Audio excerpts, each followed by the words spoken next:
300 miles of the most miserable, dry, mountainous terrain you can come across here in the United States.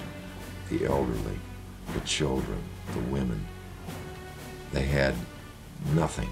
They were hungry, they were cold, they were forced to march. They were taken across country. If they fell, they were shot. If they didn't keep up, they were shot. It was a forced march. It was a hideous thing that happened. But in those days, it was the only way to do it.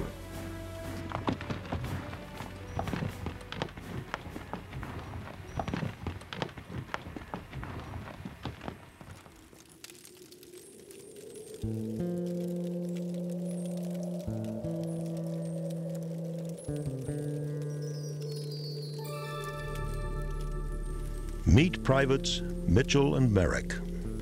Mitchell and Merrick were under the command of Kit Carson, escorting the Navajos to Fort Sumner. During the journey, they noticed the silver jewelry the Indians were wearing. They started to ask questions about where they were getting their silver. The Navajos wouldn't talk. They wanted to know where the silver came from because it was too shiny to be coin silver. So it had to be pretty much pure silver. Where is it? Where'd you find it? Coin silver bracelets have a yellow cast to them. They're not as bright. So where did they get the silver to make the bracelets?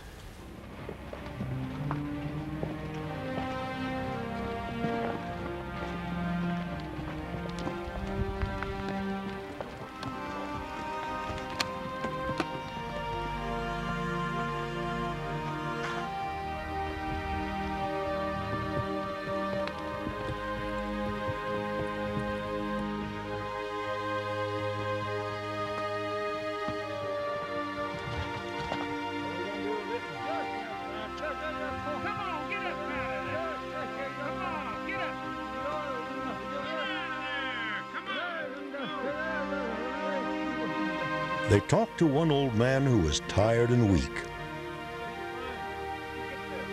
If you cooperated with your captors and if you would tell them things that they wanted to know, then you probably could get a few special privileges.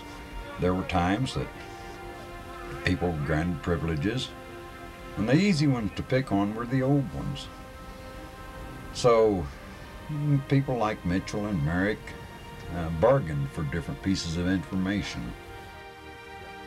In return for a ride on a wagon, he drew them a map of the location of the mine. Back in those days, the cavalry didn't make much money. Their pay was very little. So the soldiers would supplement their pay. They'd trade this, they'd steal that, they'd take this. They did what they could to make a few dollars on the side. The idea behind Fort Sumner, I believe, was to isolate and control this group of Navajo people. It was to teach all the Indians of all lands a lesson that if you don't do like the white man says, we'll walk you to death, or we'll starve you, or it was strictly a control mechanism. It was utter cruelty. Finally, I guess